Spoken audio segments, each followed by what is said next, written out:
Okay, so what we're going to need to do is just show you this real quick from another project.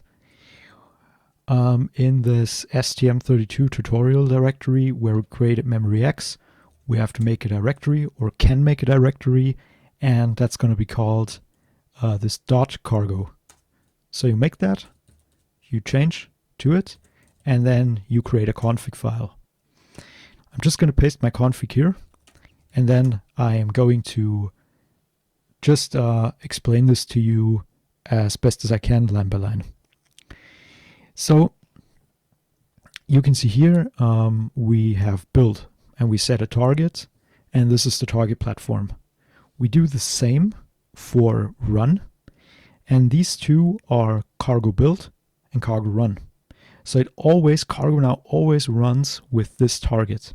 And this would normally be a flag, right? Like you would say target and then so on and so on. Now, this right here is also something that you're gonna need, because when you run, you want a GDB session right away. And you don't want any GDB, you want the one for ARM, right? So that's what this pretty much is. Now, there are these flags right here. And from what I can remember, I would have to look this link argument up again. I think this actually has to do with the ST link. I will look that up again for you. But what this enables us to do is to have an easy way to compile and run, instead of always like going cargo and then build and then we say target. Okay, so now this should be everything, I think, and now we can say cargo build. And I hope I don't make a fool out of myself when this fails, but let's just try. So here you can see that we're getting the crates.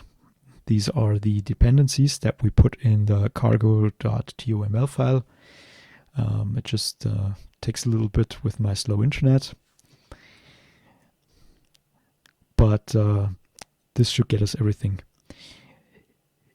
Okay, so you can see right here, it downloads 49 packages actually.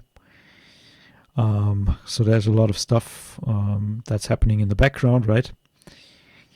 And looking at this code, while this here loads, we actually have achieved quite a lot at the moment. We have access to RCC, so to clock gating. And we already have GPIOs, and the other peripherals, they can be accessed in the same way that I have accessed the GPIO and RCC right here. And you can also use this write, modify with other peripherals.